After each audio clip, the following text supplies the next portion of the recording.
নমস্কার বন্ধুরা, welcome to study school for you. বন্ধুরা, আজকের ভিডিও খুব গুরুত্বপূর্ণ।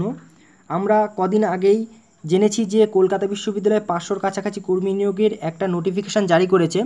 সেই নোটিফিকেশান জারির মাধ্যমে তারা ফর্ম ফিল আপও চালাচ্ছিল। হয়তো 20 তারিখ লাস্ট ডেট ছিল, আর দুদিন বাকি ছিল। কিন্তু এর মধ্যে একটা খুব গুরুত্বপূর্ণ আপডেট এসছে। তো সেই আপডেটটা আমি তোমাদের আজকে দেব। দেখো বন্ধুরা, এই খবরের কাগজে এই খবরটা দিয়েছে, কর্মী নিয়োগ স্থগিতাদেশ রাখা হলো। তো পুরো বিষয়টা কি, সম্পূর্ণ ভিডিওটা দেখতে থাকো। বিধি না মেনে প্রক্রিয়া চালানোয় কলকাতা বিশ্ববিদ্যালয়ের তৃতীয় ও চতুর্থ শ্রেণীর কর্মী নিয়োগের যাবতীয় কাজকর্মে স্থগিতাদেশ জারি করল হাইকোর্ট। বুধবার বিচারপতি অরিন্দম সিনহা আগামী 1 আগস্ট পর্যন্ত এই নিয়োগ প্রক্রিয়া স্থগিতাদেশ জারি করে বিশ্ববিদ্যালয়ের কাছে হলফনামা তলব করে অনিয়মের ব্যাখ্যা চেয়েছেন। প্রায় 450 পদে চাকরির জন্য 10 লক্ষের কাছাকাছি আবেদন জমা পড়েছে। এই বিপুল সংখ্যক প্রার্থীর ভবিষ্যৎ ঝুলে থাকলো আদালতের রায়ের ওপর।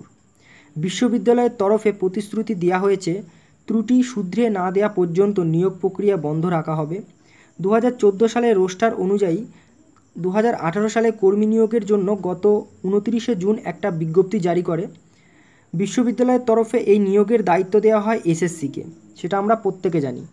10 জন কর্মীর পদোন্নতি সুযোগ থেকে তাদের বঞ্চিত করে সেই সব পদে নিয়োগ করা হচ্ছে অভিযোগে মামলা করেন হাইকোর্টে। মামলাকারীদের আইনজীবী কৃষ্ণেন্দু বেরা বলেন, পুরনো শূন্যপদ পূরণ না করে এবং এসসি এসটিদের পদোন্নতির সুযোগ না দিয়ে নতুন নিয়োগ প্রক্রিয়া শুরু করায় নিয়োগ বন্ধ রাখতে বলেছে। তো পুরো বিষয়টা হলো এটা। তো বন্ধুরা, তোমাদের কোনো টেনশন নেওয়ার দরকার নেই। যারা ফর্ম ফিল আপ করোনি তারা অলরেডি করে দাও, আর যারা করেছো তাদের টেনশন নেওয়ার দরকার নেই। অবশ্যই কারণ 10 লক্ষের কাছাকাছি ফর্ম ফিল আপ করেছে, শুধু তোমার ফর্ম না। কারণ অবশ্যই পরীক্ষা হবে, কিন্তু বিশ্ববিদ্যালয়ের পরীক্ষা এরকম একটু ঘাপলা হয়, এটা আমরা জানি। কারণ কল্যাণী বিশ্ববিদ্যালয়ের ওপর আমি একটা ভিডিও বানিয়েছি, সেই ভিডিও কমেন্টে অনেক বন্ধু কমেন্ট করেছে, কারণ তারা ভুক্তভোগী। কিন্তু কলকাতা বিশ্ববিদ্যালয় এরকম বিশ্ববিদ্যালয় এই ধরনের ঘটনা মানাই যায়। তো এটা খুবই একটা ছোট ব্যাপার। তো তোমরা যারা ফর্ম ফিল আপ করেছো তাদের টেনশন নিতে হবে না।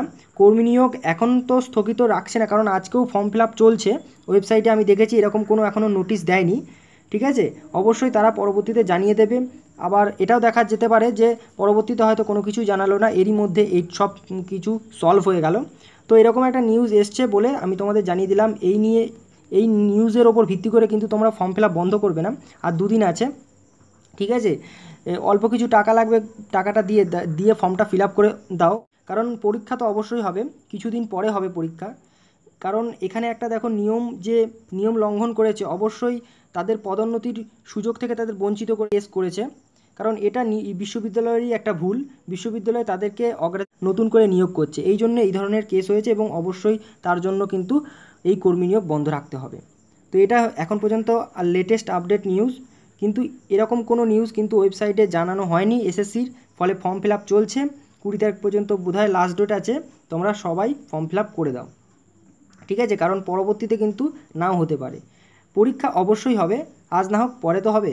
ঠিক আছে বন্ধুরা, এটা লেটেস্ট আপডেট ছিল। থ্যাংক ইউ সো মাচ ভিডিওটা দেখার জন্য।